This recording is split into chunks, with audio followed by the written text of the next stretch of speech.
Leland, welcome. Thanks so much for being here. Thank you for having me. It's a pleasure to be on your show. I'm excited to chat with you and get to go deep on some topics that are especially relevant to, I feel like, families, moms, and kids today. And Mhm. before we jump in, just for background context, can you share a little bit about your story and how you got into your specialty with functional medicine?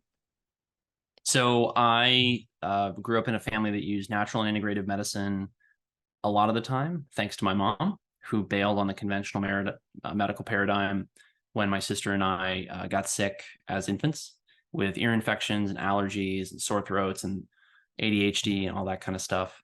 And then I had a mentor who's a naturopath who encouraged me to go to medical school. My dad was a very conventionally minded, we go to the doctor for everything and do what he says type of fellow. He still is. And so I grew up understanding that there was value in both paradigms, both outside the conventional system and within the conventional system. I pursued my conventional training because I knew it would give me the most scope of practice, the widest scope of practice, and because I'm an overachiever and I wanted to know everything. And so I then became a general internist, which means that generally I specialize in taking care of sick adults. But then with the last couple of years and my stance on health freedom, I ended up taking care of a lot of families who choose not to vaccinate. And that's mostly what I do now is I take care of moms, their kids, their husbands, whole families. And we are practicing right now in New York and Florida with plans to expand to Idaho, Tennessee, and Texas. That's awesome. And I'm sure listeners have heard me say before, and I will say it again at risk of being a broken record. I've talked to many moms and with the idea that at the end of the day, we are each our own primary healthcare providers and those Right. for our children. And I hear from so many moms who do that research, who are deeply involved in researching their own health, their children's health. Mm-hmm. And I feel Mm-hmm. like the best outcomes happen when you have an invested patient who does the research, who cares about their own health, working with a provider who treats them as a partner and who listens to them. And I feel like you are one of the rare gems in that world. So I'm grateful for that work and that you work with so many families. Thank And you. I know a topic that I've heard you talk about before that I always love the chance to go deep on is the topic of light and especially sunlight, which I think has gotten a bad rap in the last few decades unnecessarily. And I know that you speak very well to this topic. So to start off with a big and sometimes funnily controversial topic, let's delve into the topic of light and what we need to understand as parents and as families when it comes to optimal light exposure.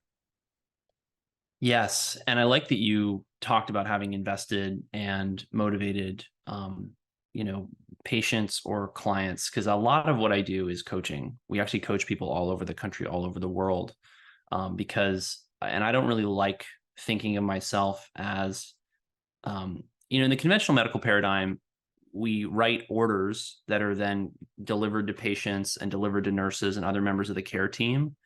And you manage patients, and this language always made me very uncomfortable because it seems very uh, controlling, manipulative. It focuses on the care team as the power and the pharmaceutical drugs as what's going to do the work rather than the patient. And the reason I talk about this specifically before I jump into light is that, in order to get good results with anything, you have to engage with the material and understand how to be healthy. And that's key to light because it's not, it's simple, but there are a lot of ins and outs. I have a couple of light therapy devices here. I've got my Spurdy vitamin D lamp. I've got my EMR Tech Firestorm, and I use these with patients just about every day and teach them how to use them to get well. And I look at myself now as more of a guide rather than somebody who writes orders and manages people. I really don't like the way that we were trained in the conventional world to think about that. So on the topic of light, I got interested in this back in 2018 when I ran across the work of Dr. Jack Kruse, and I fell down the very, very long, winding, dark rabbit hole that is his blog posts. And I read them, day after day after day. Ironically, while I was actually living unwittingly down the street from you in Santa Rosa Beach. And I then started to read more in the literature on this, in the photobiomodulation literature. And I read, the original work of men like Fritz Hallwich, and was just blown away by how many things we could do with light to heal the body. And now it's one of the things that I lead with in all my cases, whether it's coaching a client or, treating a patient, because you just get great results when you fix the light environment. And, the bottom line with the light environment, and feel free to stop me and ask me to get more complicated if I'm boring your listeners with stuff they already know. But, the goal here is basically to create a naturalistic lighting environment. So every morning I wake up, I go to the beach after I get my coffee at the little local coffee shop. I go for a walk. And just today I was actually curious. I pulled out my phone and I have a light meter on my phone. And I checked the amount of lux in the environment, which is a measure of visible light. And at 7:30 in the morning on the beach here in Largo, Florida, there's 150,000 lux of light when you're looking at the sun. And to give you some scale of how much light that is, the average office is maybe 20 lux of light indoors. So, and you have to understand that light is the trigger for the production of our hormones and neurotransmitters. That's what Fritz Holwich laid down in his work back in the 19 teens, 20s, 30s, 40s. He practiced and researched up into the 70s. And so when you don't get enough light in your life, your hormones are going to be low, your neurotransmitters are going to be low, you're not going to feel good.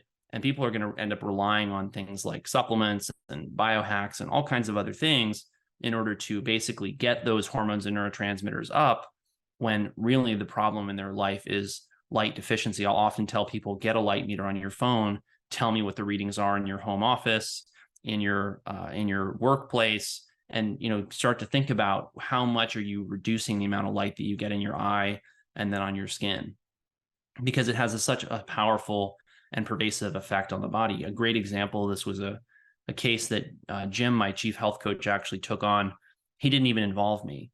He just started talking to the family. It turns out the mother was a bartender. She was coming home and playing with her son at night. He was getting alopecia. His hair was falling out. They didn't know why. Jim just said, look, start taking the kid outside in the middle of the day, get his sunlight on his skin, on his head. Don't have him wear sunglasses. Don't put sunscreen on him. And, 2-3 months later, the kid is completely regrowing his hair and has no further problems. So that's just an example of the power of light to heal people. And we see that pretty much on a daily basis. I mean, I could tell you one story after another. Another one that came up recently was a guy in our weight loss program who dropped 10 pounds in the last month. And the only things he changed was wearing blue blockers at night and going outside 3 times a day for walks. That was it. Yeah.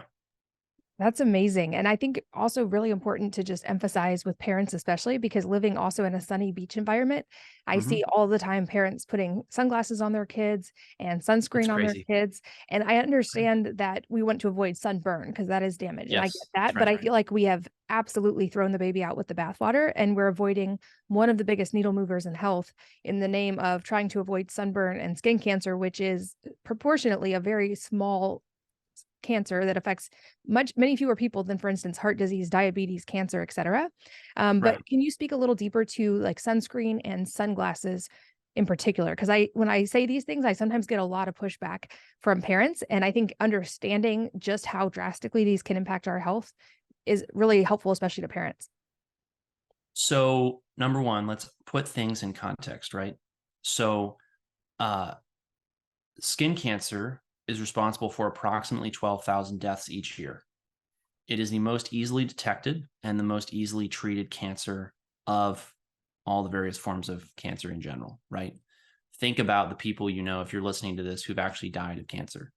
You're going to think of lung cancer, pancreatic cancer, colon cancer, breast cancer, prostate cancer, kidney cancer, brain cancer. You're going to think of a lot of cancers.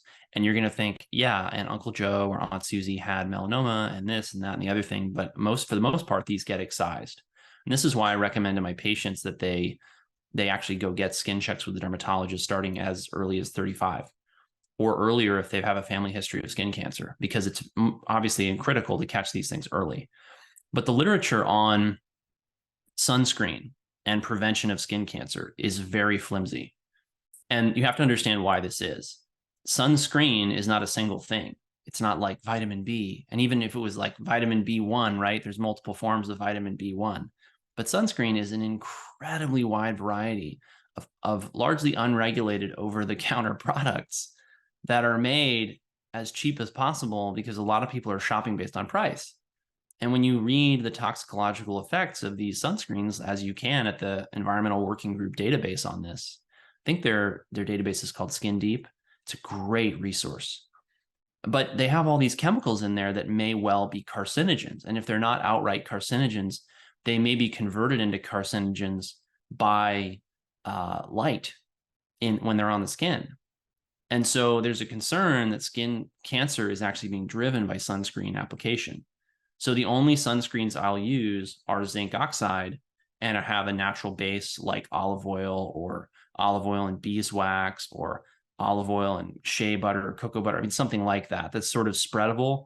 And the reason, obviously, people are not using a lot of these sunscreens, or that they tend to not use these sunscreens, is purely cosmetic. You kind of look like a ghost when you're covered in zinc oxide. But that's the only one I'll use because it's the only one that I believe is really safe for the skin. Now, what does that do? It blocks ultraviolet light from penetrating the skin and creating and inducing skin damage. But we have to remember that when we go back to the literature, it's very clear that the sun reduces all-cause mortality. This is a very important phrase that I repeat ad nauseum because it's so important to understand what that means. Because the sun reduces all-cause mortality, you can't get away from the fact that getting more sun reduces your risk of death, disability, and disease. So I understand that people are worried about skin cancer, they're worried about photoaging, but the more you avoid the sun, the more you increase your risk of death. And my patients are big fans of not dying. So I think it makes sense for them to get more sun rather than less. Now, you don't want to burn, as you mentioned, so you want prudent sun exposure, which to me means getting enough sunlight that you're going to have a healthy vitamin D level, and you're going to feel well, and you're going to have wakefulness and all this stuff. We have a really wide range of tolerance for exposures to light. My general rule of thumb for people is I want them in a 500 lux environment for most of the day if they're in like an office. So that means you want to have 500 lux of light coming at your eye during the day. And you want to take time outside for walks, for sun breaks, to relax, to enjoy life, whatever. I say morning, noon, and night, but you can do more than that, obviously. If you're in a position to work outside, that gets an A+. That's what I do most of the time. My indoor office is reserved for, fancy podcasts where I want everything to sound good, and I don't want to be distracted by bugs and sunlight and dogs and things like that. But that's what I basically recommend to patients, and it's all driven by the fact that it reduces your risk of death. And I don't think there's anything more important for me to do than help you reduce that risk. So when we go beyond that, though, we even see that in people who've had skin cancer, the more sun that they get and the less sunscreen they use, the longer their survival. There's not a lot of studies on that. The best one, I believe, is in melanoma survivors. Was done in 2005 by Marianne Berwick and a number of other researchers. And they found that, like I said, the people who had melanoma and had survived and got the most sun exposure had the longest life expectancy and disease-free life. And they say very clearly in the paper, this is very confusing and isn't exactly what we thought we were going to find when we looked for this. But the mechanism is actually very, very obvious. The sun has UVB light in it, which, by the way, never been associated with increased risk of skin cancer. So it's been 119 years since the Nobel Prize was awarded for the use of UVB light to Niels Svensson, and I think it was Scandinavia, for the treatment of tuberculosis with ultraviolet type B light. That's one reason why I have a UV lamp behind me. That's a UVB lamp by Spurdy D. It's the Spurdy D lamp, and Spurdy is the company. And the reason that I use it is it keeps my vitamin D levels tip top, which is where I want them. And I can go more into why I use it here in Florida, because some people are probably like, what do you mean you need a vitamin D lamp in a place where the UV index is like 15 in the middle of the summer? It's a longer story than that. But it was the Nobel Prize in Medicine and Physiology was given for this, 1904. Since then, we've been using UVB light to treat psoriasis, eczema, all kinds of other skin diseases. And we don't see an increased risk of skin cancer with UVB light therapy. So it stands to reason, right? If you have psoriasis, if you have eczema, and you're using UVB light to manage this condition, and people use UVB light in very, very high doses. I had a recent case of it's a cancer with an autoimmune component that happened to a young woman, a mother, wife. She took the first think she had one, or maybe I think it was one dose of the Moderna vaccine. And she then developed this rash that turned out to be a very rare skin cancer called, well, it's really a T-cell lymphoma called mycosis fungoides. And she ended up using high dose UVB light therapy through her dermatologist to treat this. And we know from countless cases of this disease, other diseases like it, that we can use high dose UVB light on the skin and not increase someone's risk of skin cancer. And that's why sun exposure doesn't net purely increase your risk of skin cancer, and certainly doesn't increase your risk of death by skin cancer, because overall it's having a positive effect on your biology for reasons beyond neurotransmitters and hormones, by the way. I mean, that's just the tip of the iceberg. The other effect is through its effects on your cellular battery, and that's Gerald Pollack's work and Gilbert Ling's work, and really what we call quantum biology.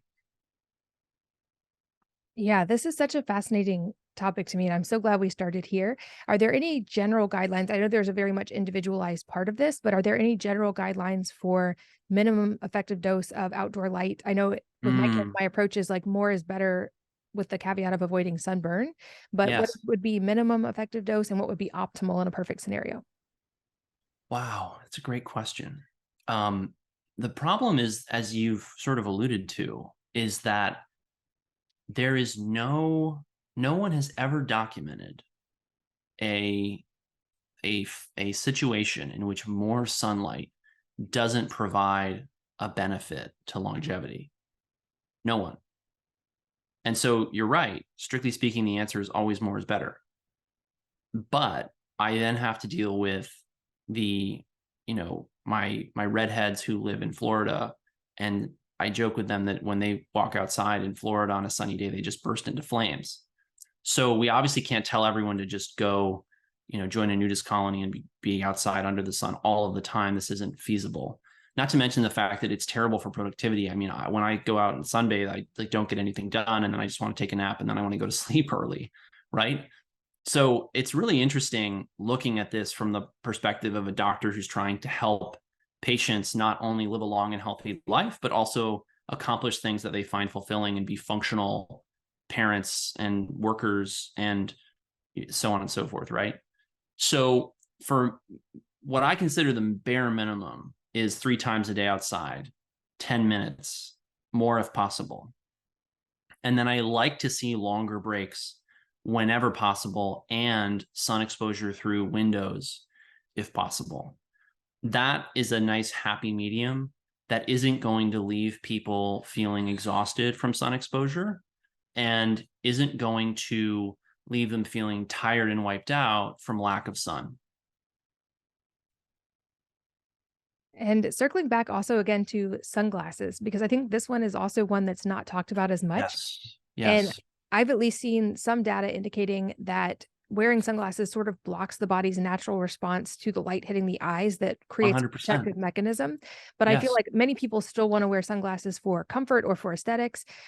What is happening when we wear sunglasses and we're getting bright sun exposure? I think it's useful to understand where sunglasses came from, which most people have never bothered to think about. Eyewear that blocks or reduces the amount of light hitting the eye has always come to us from places where people were in more light than they could handle.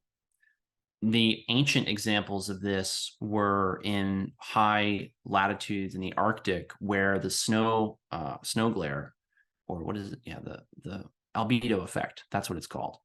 The sun coming off the ice and the snow really has a massive increase in the amount of light that you get in your eye, and it can blind you. That's called snow blindness. So the Eskimo and the Inuit used to take walrus tusks and they would fashion eyewear out of them with slits in the middle. So all they were able to see through was this tiny little slit that restricted the amount of light that they were getting in their eyes.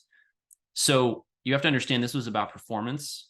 It was about success in hunting, gathering, navigating an environment that's very harsh, very difficult. And that's where that began. And they didn't wear them for aesthetics. They wore them for function. So if you're in a situation where you're, say, out on the water fishing and you can't see anything because it's so bright, or you're becoming blinded by the sheer amount of light coming into your eye, it makes sense to wear sunglasses or to put on a hat or something. if you're high in a mountain range, surrounded by snow, getting very intense ultraviolet light, it does not make sense to not wear a hat or not wear sunscreen or not wear glasses, particularly if you're fair skinned, because you're very vulnerable to that light. It's very interesting looking at skin tone by region. There are no pale people in latitudes close to the equator, so low latitudes, with high altitude. And that's really interesting. If you live at a high altitude, you get more UV light. If you live close to the equator, you get more UV light. There are no pale people in these places. And yet people like me live in places like Clearwater, Florida, and can't stand, a full day of sunlight on the beach, even in the summer, even when I've been sunbathing and getting a nice tan.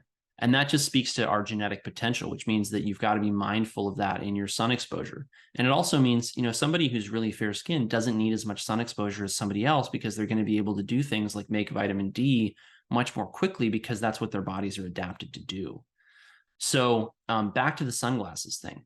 It actually started, sunglasses as we know them today were first worn by aviators in World War II who realized that up in the clouds, it's extremely bright. You get glare effects off of clouds, and it's critical that you be able to see your opponent.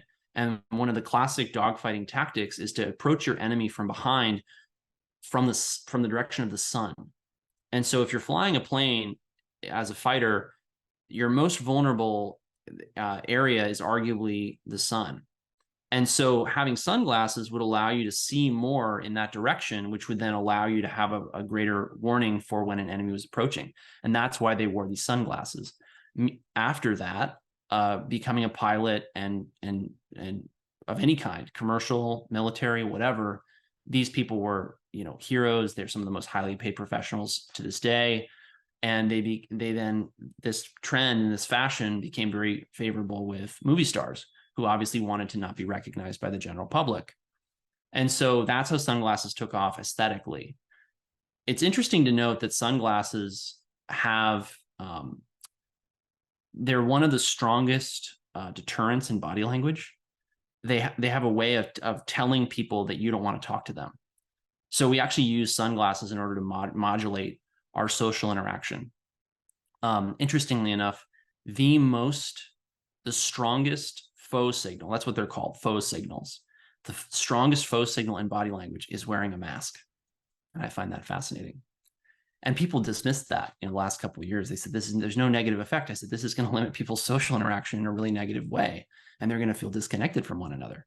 But anyway, sunglasses have, I believe, the same effect, and they reduce the amount of light hitting your eye by 85, 95%. So you take a bright sunny day and you tell your brain through your sunglasses that it's actually January in Minnesota. And so when people take off their sunglasses, I've seen people's autoimmune diseases get better. I've seen their mood disorders get better. I've seen their neurological issues get better. I've seen skin disorders that seemingly were not connected to the eye get better. I've seen all kinds of things get better. And so it's one of my favorite things to tell people to do. And when they actually buy into it and they get outside to get that light that they were missing anyway, then you get really great results without ever writing a prescription. That is fascinating. I did not know that history of sunglasses, but it makes sense. And to piggyback on your point, I grew up, both my parents are hard of hearing. So I learned very early on the importance of being able to pay attention to someone's facial expressions and read lips. And they depend very heavily on that. And so I noticed that with the masking, my parents had a really hard time communicating for a lot of years during that, because they weren't able to read lips. They weren't able to see people's facial expressions fully. And I also thought through that, like, how is this impacting our kids in those early years where they're learning how to read facial expressions and body language, and they're not getting that neural input? So not good. I'm glad you brought that up. And I think this is also a perfect piggyback into the next thing I was excited to talk to you about.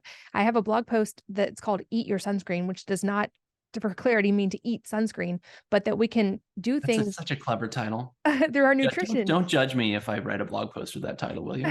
Go for it. I think the more information, the better, because what I realized in my own health journey was there are things we can do through our nutrition, through our lifestyle, that are also protective of our skin, to allow us to get healthier sun exposure. And on the flip side of that, there are things we can do in our diet that many people do unknowingly that can make us more sensitive to the sun, more inflamed in general. And so I'd love to springboard into the nutrition side of this from the light topic Mm, of how do we optimize from the inside out, and what are some of the biggest needle movers there? 100%. I love talking about light and nutrients because this is one of the areas of science that is so, first of all, it's grossly understudied. And I find it totally fascinating. And for reasons I'll make clear. So if you look at skin cancer rates, they're rising and they're actually doubling every decade or two, which should shock people. Because I say to people, look, if the sun causes skin cancer, then spoons make people fat. And this doesn't make throwing out all your spoons a good weight loss strategy. In fact, I've never heard anyone actually buy into that. Right. And that's the thing about the sun is that, yes, sun exposure is linked to skin cancer, but it's way more complicated than that. And it's complicated because it depends on certain lifestyle factors. There were early studies, I believe, in the Navy Signal Corps in the 1970s when they were looking at the effects of EMF on the effects of being a radio operator on your risk of melanoma, and they found that it was increased. If you look at the way artificial light with a heavy dose of blue and green affects your skin, it causes lipid peroxidation. Lipid peroxidation is a buzzword for oxidative stress. Oxidative stress is the trigger for DNA damage, which is the trigger for cancer, right? And that's why I wrote a blog post a long time ago that actually it's on a blog I took down, and I need to repost it. But it was entitled "Indoor Lighting Causes More Skin Cancer Than the Sun." And I really believe that because it doesn't make sense that the sun causes skin cancer when we've moved indoors 97 or 98% of our time in the last 100 years, right? And then yet skin cancer rates have exponentially risen. So when you look at what happens to light in the skin and how it modulates the metabolism of your skin cells and how it determines their health, it's largely dependent upon the nutrients in the body. And there's many different nutrient interactions, but and I don't know how to sort of break this down because I feel like this could become an almost encyclopedic discussion, and I don't have all of that off the top of my head. But things that I think about and I'm concerned about with patients in general is when they're in a strong light environment, I want them to be eating more fresh foods because those naturally have the nutrients that are required to, the way I look at it, quench the fire of sunlight on the skin. So great examples of this would be folate. So folate is degraded by UV and blue and green light. That's actually well known in the medical community. When you give a patient an infusion of folate in the medical, in the hospital or the clinic, you actually have to hang a brown plastic bag over the vial so that the light from the room doesn't deactivate the folate. And we have every reason to believe, right, that even though the skin is a barrier, that barrier can be penetrated by this blue light to a certain extent. And so it makes sense that your folate requirement would be higher in a higher light environment. If you look at environments that are very low light, I spent 3 years in southern Maine, and I spent 2 years doctoring in northern Minnesota. -30 was a typical day in northern Minnesota. Let's just say it was not a very high light environment. And there's no green leafy vegetables around for folate. There's no sprouts. There's no seeds. There's not really much folate in the winter. And so where you get your folate is beans primarily and greens. And there's a couple of other heavy hitters like artichokes. I don't know if you want to call those greens, but they're loaded with folate. And so what I found is that people who underconsume folate and get a lot of light, they do tend to have a folate deficiency. And so boosting their folate intake really helps them. My favorite hack for that is lentil sprouts, actually, which are really easy to digest, particularly if you cook them, and are absolutely loaded with folate, and they're super easy to sprout. I actually have some going right now. So folate's one of the number ones that I want to see, and that's part of, folate's critical for energy, for sleep, metabolism. The top things I look for to improve in someone who's got a folate deficiency who takes folate supplements are exactly those problems, as well as mood issues like mood lability or depression or anxiety. So folate's a really important one. Vitamin A and beta carotene and really all the carotenoids. You'll notice that as you go into higher and higher light environments that there's more and more colorful things that you could eat, greens, oranges, etc. So I want people in these environments to be consuming high loads of colorful foods.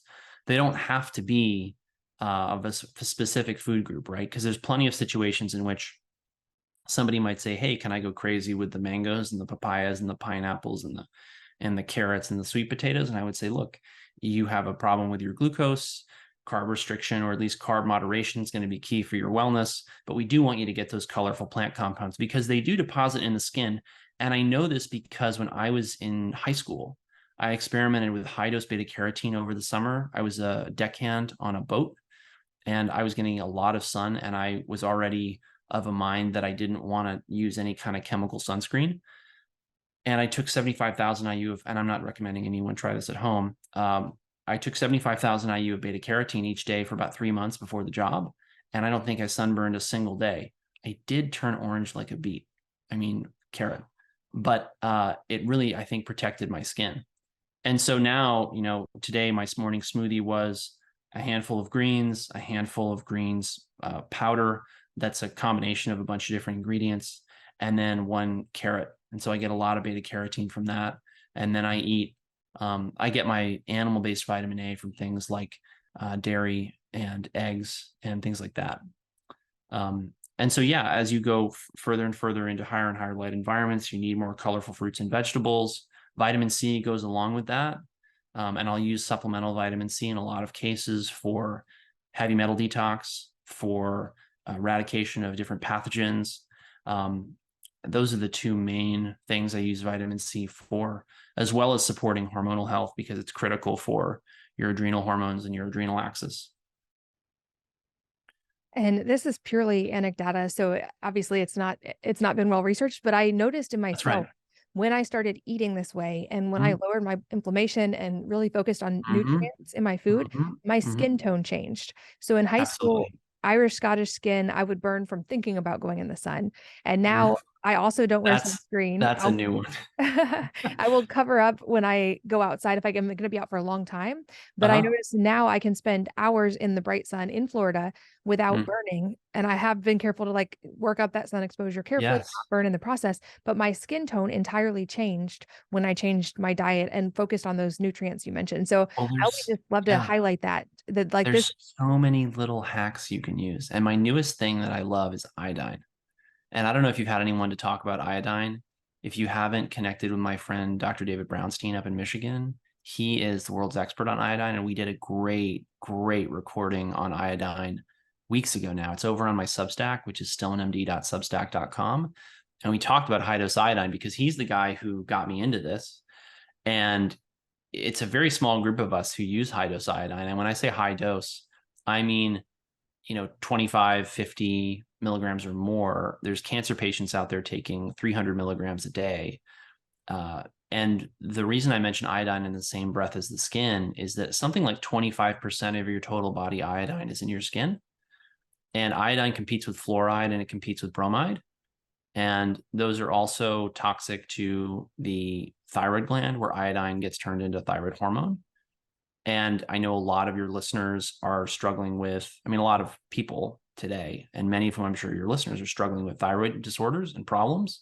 And we get outstanding results by repleting thyroid nutrients and then using high dose iodine. And we believe we have to use these high doses in order to get great results in our modern world because of how adulterated our food and our environment is with fluoride and bromide. If people don't know, these things are not, fluoride's in your water. I think a lot of people, your listeners, will know that already. But bromide's in a lot of different products. It's in energy drinks. Those are the only cases of bromine toxicity, overt bromine toxicity, that I'm aware of. It's like video gamers will go on a bender and only eat junk food and drink energy drinks to stay awake, and then they'll show up in the ICU with a mystery illness. It'll turn out to be bromide toxicity. It's in flours and dough conditioners. They actually replaced iodine with bromine in the baking process 50, 60, 70 years ago, something like that. And so we use the high dose iodine protocol in order to chase all those toxic halides out, replete the body with iodine. And this really improves the function of basically all of your glands. All of your glands that secrete hormones rely on iodine. And so I'll see people come down on their thyroid hormone doses. They'll have more energy than they've had in years. Things like cysts and acne and other cystic lesions will get better. I don't promise cures because that would be false advertising, but the data is very clear that cystic lesions and problems like that and cystic acne have a very, very strong association with iodine deficiency and fluoride and bromide toxicity. So it's one of my favorite things to help people with their skin. And I think it's really interesting to look at the data on iodine and diet because it's really only found in seafood. And if it's not in seafood, it's concentrated up the food chain in eggs and dairy. And if you look at all the sort of Weston A. Price type peoples, indigenous peoples all over the world who've kept their health as the rest of the world's gone, industrialized and gotten sick with modern diseases, a lot of them have kept their high doses of iodine in their diet and go to very extreme lengths in order to get things like seafood so that they can maintain their iodine consumption. And so I think it's it's becoming more and more a part of my practice. And I also mention it because the higher your dose of iodine, generally speaking, the lower your risk of cancer. And that's why we think why the Japanese have a lower risk of, I think it's stomach and breast, and I want to say colon cancer than Americans, despite many of the same problems in their environment. And that's interesting when you talk about the cystic acne connection, because I know that's often a problem that teenagers struggle with. And I Yes. can see that they are also a population in general that's more likely to eat processed food, drink energy drinks. It does seem like there's a little bit of Yes. controversy in certain segments of thyroid populations who worry about high dose iodine and the autoimmunity. Do you They see any do. danger there? Yes, it's a great question. The only contraindication that I'm aware of to high dose iodine is a hot nodule, a nodule on the thyroid or a tumor on the thyroid that is producing thyroid hormone in an unregulated way, because you will drive thyroid toxicosis with high dose iodine that way. But most people who've got one of those are aware of it. And if you're not sure, ask your doctor or become a patient at my practice and we can figure it out. Dr. Brownstein and I talked about this a great deal because that's a very common concern. And one of the big misconceptions here is really that your things that make thyroid autoantibody levels worse are therefore bad for the thyroid gland. That's not really fair. People have unfortunately, a very, I don't know, they aren't taught how the immune system really works. Tom Cowan said something really that stuck with me at the Weston A. Price Foundation event that I spoke at last October in Knoxville. He said he objected to calling the immune system at all. He said, this is the body's repair and rejuvenation system. And that stuck with me because I thought I have to reimagine, just for the sake of argument. And for the record, I trained at UVA with Tom Platzmills and Larry Borish in the allergy department. I spent a lot of time looking at the immune system. I then was briefly an allergy fellow at the University of Mississippi with a guy named Galen Marshall.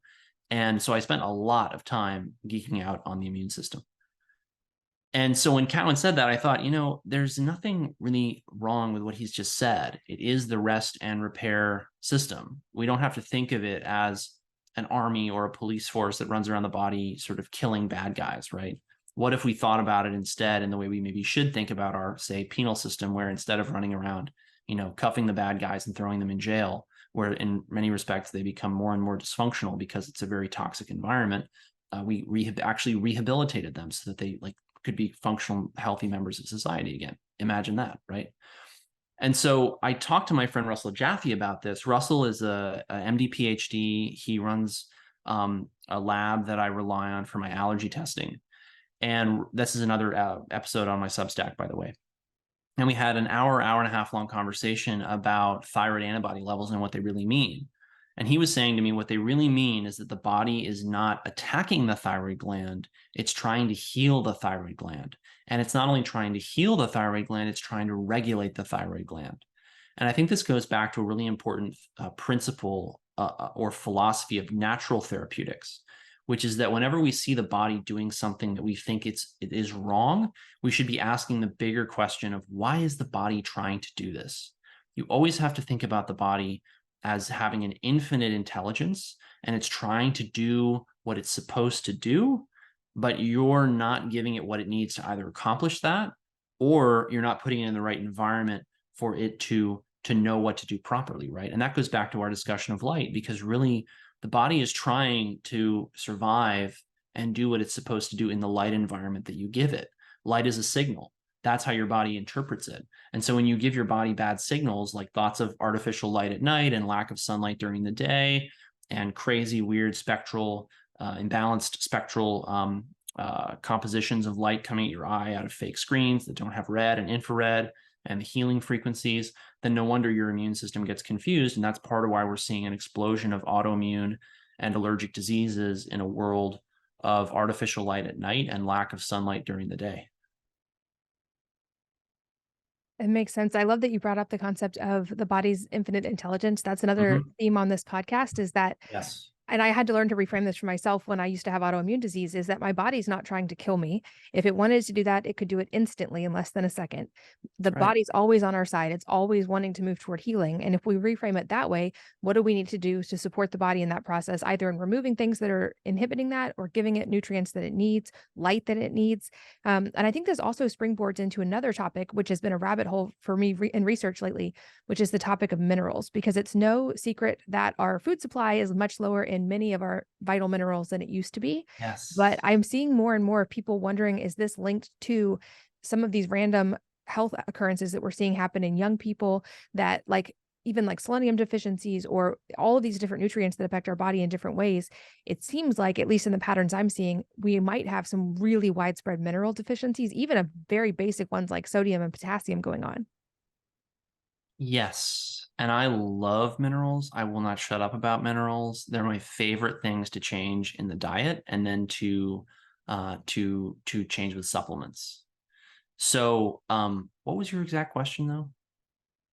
I got so excited with talking about Yeah. minerals that Basically, are you seeing that as well? We're kind of facing widespread mineral oh deficiencies yes. often Oh my without gosh, even knowing yes. it, and that just Yeah. replenishing those can often have a huge. I know when I've started really upping a lot of minerals, I noticed my energy, first of all, just Yes. drastically went up. Yes. So we are seeing more and more mineral deficiency in the populace, and it's really important to understand why that is.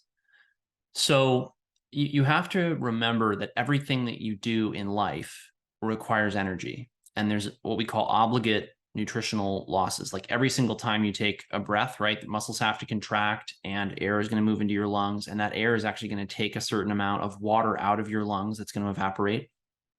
And then you're going to have to drink more water in order to fuel that. And you're going to have to consume more calories so you can just breathe, right? And we don't think about that, but it's a little bit like that morning cup of coffee that's only 250, but you look at the end of the year and that's really added up. And so, small, and I try to help patients understand this in my group coaching and then in my medical practice, one-on-one time with people, that something as simple as adding mineral drops to your water just a couple of times a day if that's 100 milligrams of magnesium a day over the course of a year, right? That's 365 days times 100 milligrams. That's a lot of milligrams of magnesium. And that's why overall you see there's a trend: the higher the magnesium level in the water of a population, the lower the risk of death. I'm kind of obsessed with reducing the risk of death, if you can't tell. So why are we mineral deficient? I started by talking about the cost of doing things. The more active you are, the more stress you're under, the more you're trying to achieve, the less sleep you're getting, the less rest you're getting, the more minerals and, generally speaking, nutrition you're going to need. For example, this area of the literature is grossly understudied, quite sadly, I think, because it's one of the most fascinating to me, certainly. And I think it's the one that has some of the most potential to benefit human health.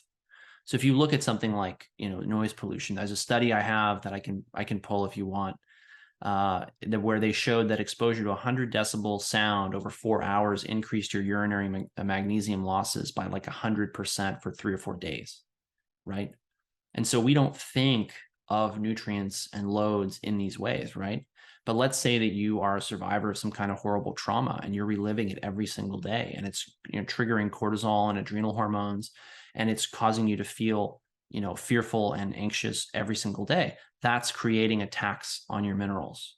And so when we test patients for minerals, and we do this on a quarterly basis when we're trying to replete people, sometimes we'll spread it out to every 6 months, and people who are doing well, we'll spread it out to every year. But our goal is to get them into optimal ranges based on some combination of blood testing and hair testing.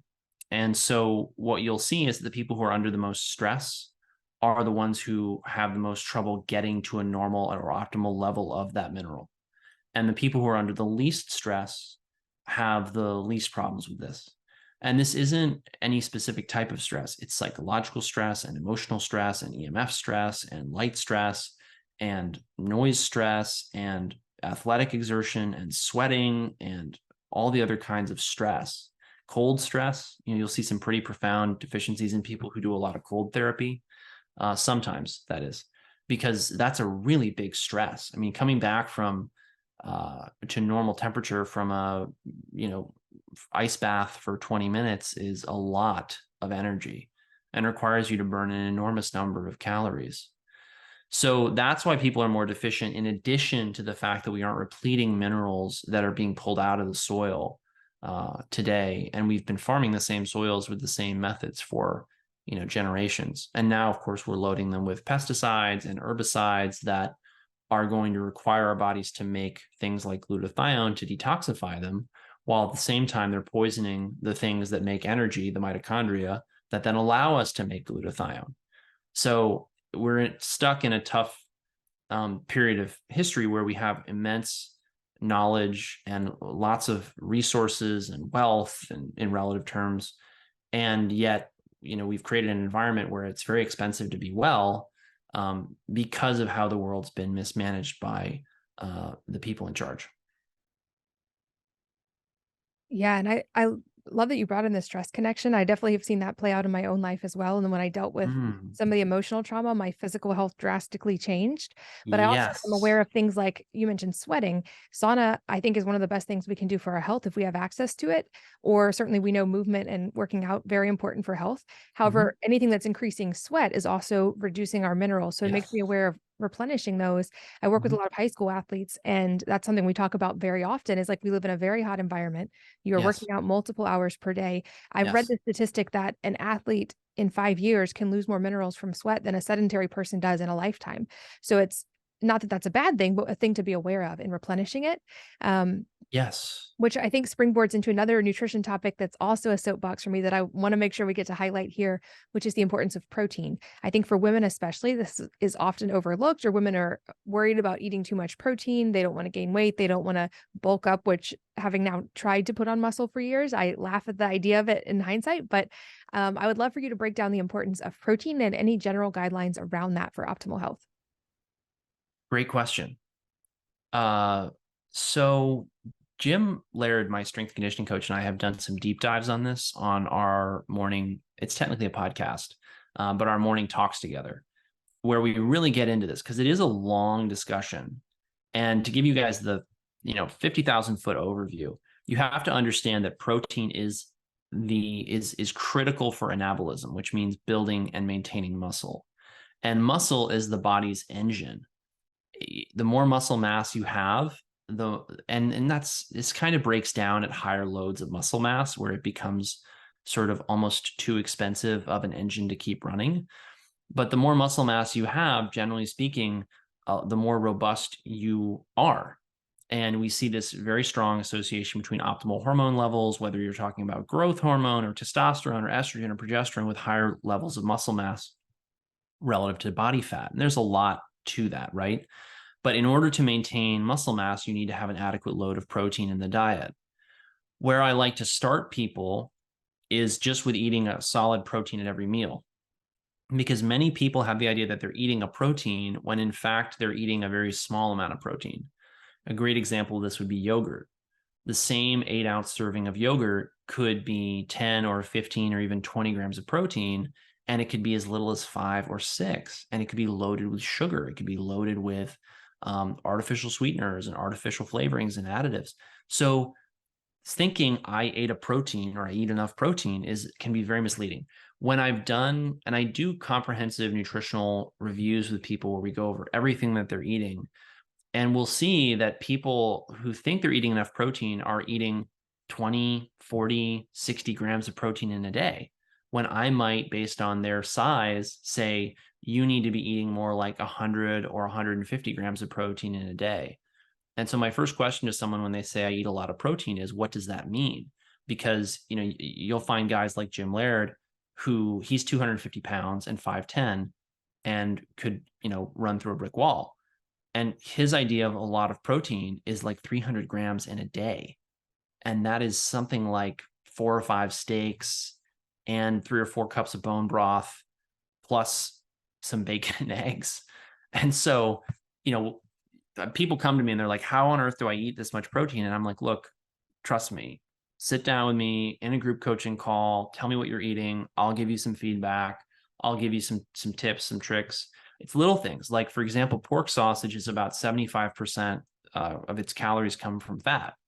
If you look at something like lean roast beef, 25% of the calories are from fat. So the same volume of food is going to give you a radically different load of protein. And you can have, you know, breakfast sausage, and you can have, you can have all these things you want to eat. You just need to be mindful of how much fat you're getting relative to protein. Increasing protein relative to fat by eating more lean cuts and more lean protein sources is one of my top recommendations for people. And I think it's something that a lot of people in the keto world, they miss. And it's great to tell people to go keto in many cases, because it helps them restore their metabolic health.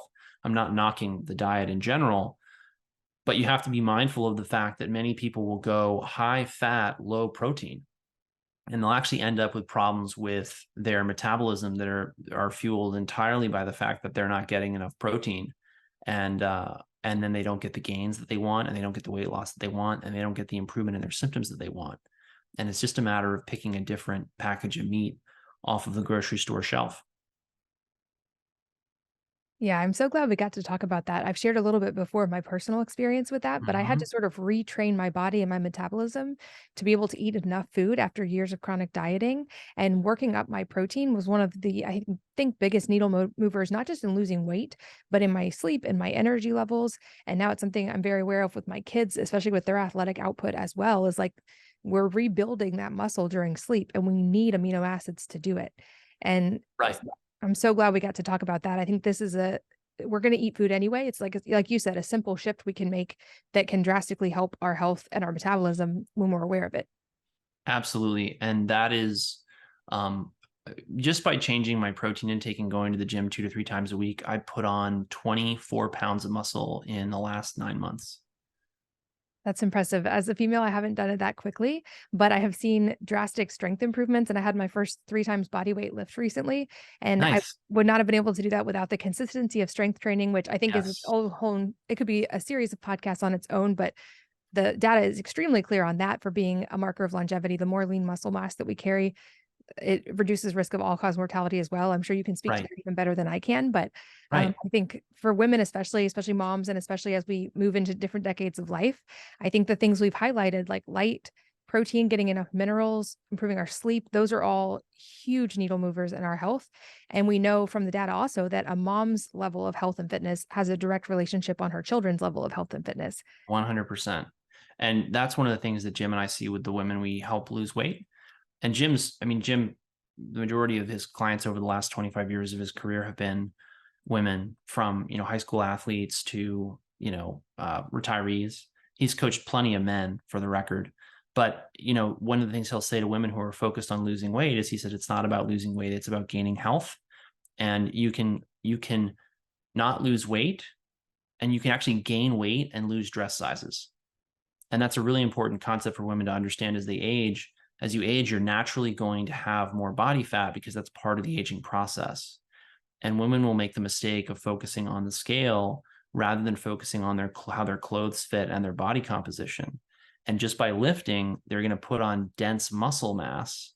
And so their scale may not change, but their clothes will fit differently. They'll look better. And that's what they should really be, you know, focused on, is that body composition, not the scale. Because a lot of women with their dieting are actually just stealing their bone mass and their muscle mass. And then they wind up with an inability to lose weight, because they have no metabolic engine to burn the fat that they have. And they have to use, I mean, that's why weightlifting is the key to so much of our success with clients. And incorporating that obviously with a foundation of a strong, healthy diet and really great foundational daily habits. Yeah, I'm so glad we got to talk about that. I think of Dr. Gabrielle Lyon, who talks about for women especially, often it's not about having too much fat. It's that's a symptom of being under muscled. And that Absolutely. if we can build muscle, that helps rebuild that metabolic engine, which then Right. has a much better long-term effect. And there's so many other directions I wanted to go with you. So I hope we get to maybe do a round two sometime soon, because I I feel would like love to. there's Yeah. many more topics that could be their own episodes. But any other needle movers you want to call out, whether it be in nutrition or optimizing our home environment, especially in relation to anything we've talked about today?